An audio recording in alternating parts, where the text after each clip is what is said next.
Welcome to Entrepreneur Eats, a conversation about business and community with a side of eats. My name is Deanna Smith, and I'm your host.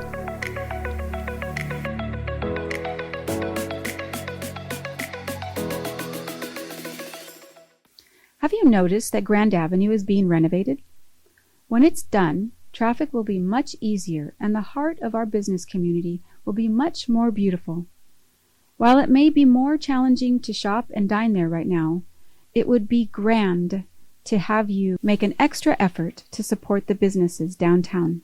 Hello everyone, I'm Deanna Smith, Madam Chairman of the Escondido Chamber of Commerce, and I am sitting with Stef Holden, the co-chair of VetFest Parade and the president of Brothers of Six Charities Incorporated. Hi Stef. Good afternoon. I would love to hear all about VetFest. What would you like to know? Well, when is it happening? How can we get involved? And what should we expect? Okay, well, the parade is happening 9:30 a.m. Monday, November 11th. That's Veterans Day. And the staging area for the parade is Woodward. And the parade route goes south on Broadway, west on Valley Parkway, and north on Escondido Boulevard. Essentially, what we're doing is a lap of Grape Day Park. And there's a really big backstory to all that if you'd like to hear it. I would love to hear it. Tell me more. Normally, the parade route is up and down Grand Avenue in the central business district of Escondido. Grand Avenue is currently under construction, so we didn't have a parade route. The co-chairs put a blueprint into the city for a different route, and the city came back to us and said, yes, you can have that route, but what normally we charge you $4,000 for, this route is going to require extra police, extra fire, extra traffic closures, and it's going to cost you $14,000. Ooh. So the co-chairs got together and said, first of all, gentlemen, we have 2 months to pull this off. Second of all, it is cost prohibitive. We can't do this. And the city intervened on our behalf at the last moment and gave us our route. They agreed to eat the difference. They agreed to eat the $10,000. Very, very gracious of the city and the mayor to do that, and we owe them a huge debt of gratitude. On the other hand, what we normally spend 4 months planning and executing, we were left with a month to make this all happen. And you know what? We did it. It's all come together. It's absolutely remarkable that we were able to do what it is we've done in 1 month. How can we help more? We're always looking for those last-minute volunteers. It takes a lot to pull off a parade. We need volunteers for traffic closures and various other things.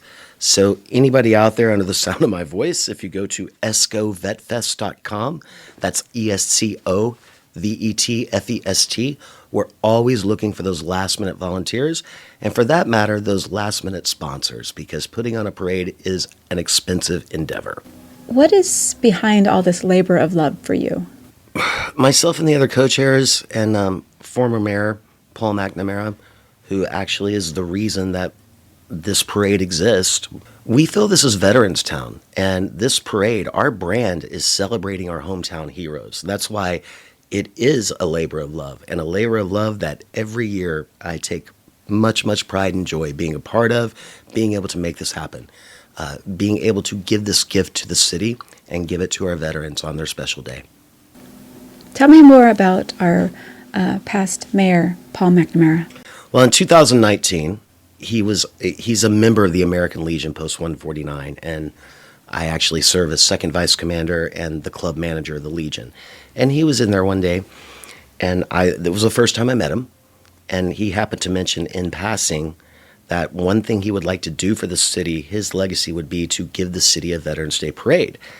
Unfortunately, he went on to say, myself and my campaign manager, Nina Deerfield, at the time, we don't have a clue about how to go about planning and executing a parade. And they said, well, Mr. Mayor, it just so happens that I'm vice president of a charity called Brothers of Six Incorporated, and we're about 90 members strong. So there's your volunteers.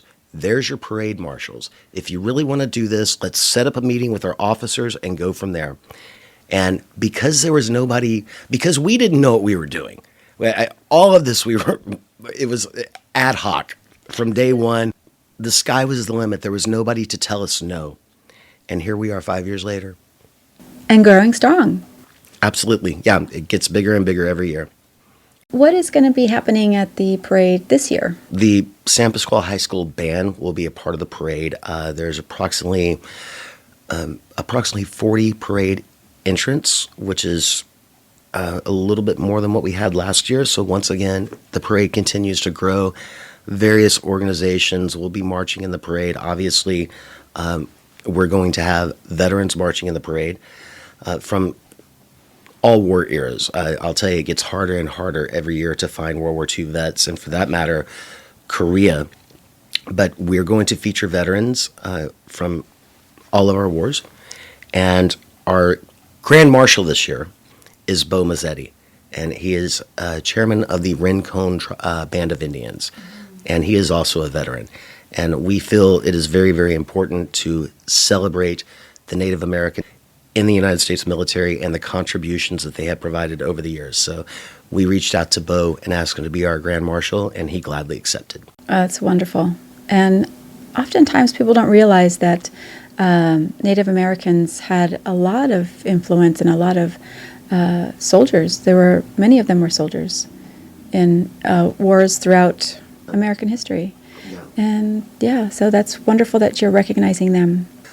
So one of the stories that I'm fondest of is the story of the Wind Talkers. Those were the Navajo Native Americans that in the Pacific were using Navajo to give orders, and as a result, the Japanese never broke the code. Exactly. These gentlemen are true American heroes. If you ever have the time, see the movie Wind Talkers. It's one of my favorite.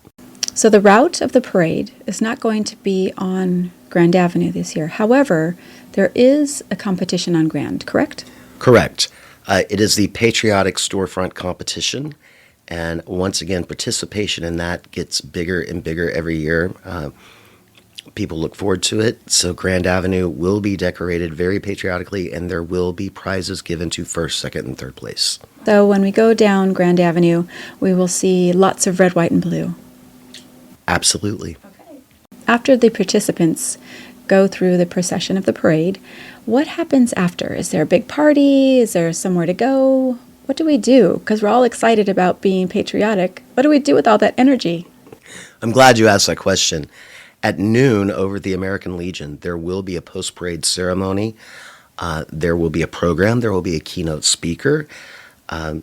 There's going to be 3 different food vendors, live entertainment.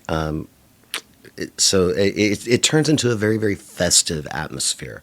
And I would also like to point out that there will be free lunch for active duty military. The American Legion is an organization that exists all over the world, and they are the largest lobbyer for veterans causes and veterans services. And the Escondido Post is the American Legion Post 149 on Park Avenue. So come join us at the American Legion. So we were talking about the Brothers of Six, and you are the president of the Brothers of Six Charities Incorporated. Can you give us a little bit of history on who are the Brothers of Six and why do they exist? The Brothers of Six is a fraternal organization dedicated to the study of history of Escondido and North County. In addition to that, we're also heavily focused on, obviously, veterans causes, and we do a lot of things to, for want of a better word, beautify the community. One of the events that I'm very proud of is our annual 619 dinner. That's a benefit that's held at the American Legion.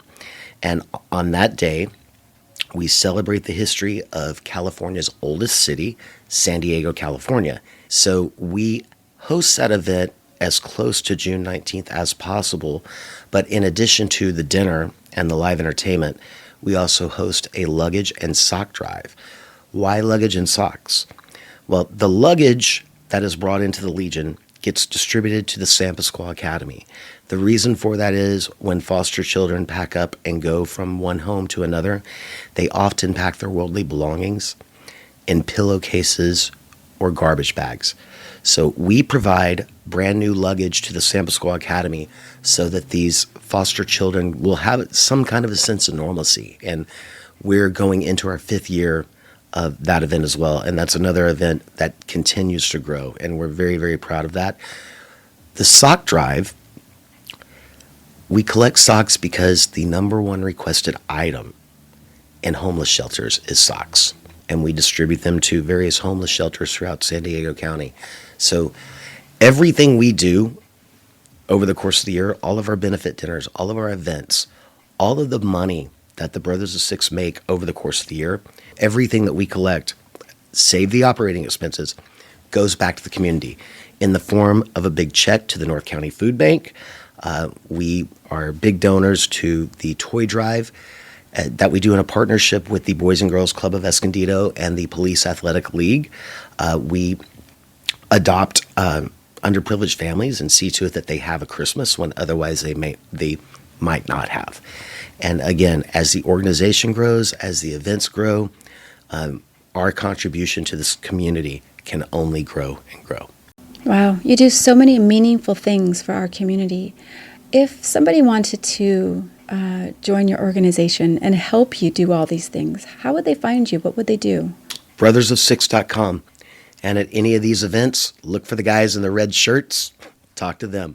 Okay, this is wonderful news, and I'm so happy to share this with everyone. I am so happy that you're here. Thank you for joining us and sharing this information. More people need to know. Our vets deserve it and more. I'm looking forward to the VetFest Parade, and I know in past years I have enjoyed it tremendously. And I can tell you from experience that the festival after at the American Legion on Park Avenue is a great place to bring your friends and your family to enjoy these festivities. Absolutely. And yes, we are family friendly. We are kid friendly. So by all means, bring out the entire family. It's going to be a great day. Thank you, Stef, for joining us on our podcast today, and I look forward to the parade. Thank you. And once again, I want to thank both the American Legion and Brothers of Six Charities for making this happen. Yes, thank you all.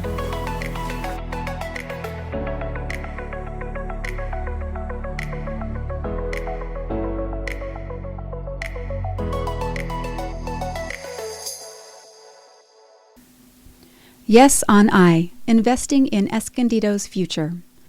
This year, Escondido residents have a question to answer. What kind of community do you want Escondido to be? Measure I is a bipartisan effort led by community members, not politicians. It will add a 1 penny sales tax on every dollar spent in Escondido. The measure would generate about $28 million every year. This money could fund critical priorities like addressing homelessness, improving local streets, sidewalks, and infrastructure, providing police, firefighters, dispatchers, and paramedics resources to protect public safety, and keeping our city safe. The city of Escondido is facing a financial crisis. In spite of a decade of service cuts, city revenue has not been able to keep up the pace with growing costs.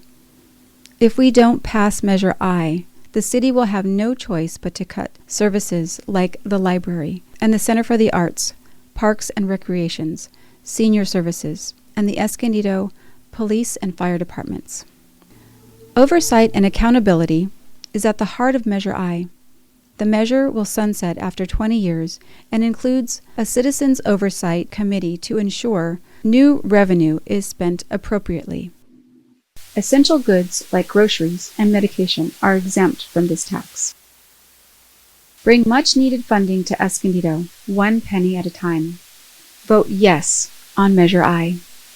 For more information, visit escondidocitizens.org.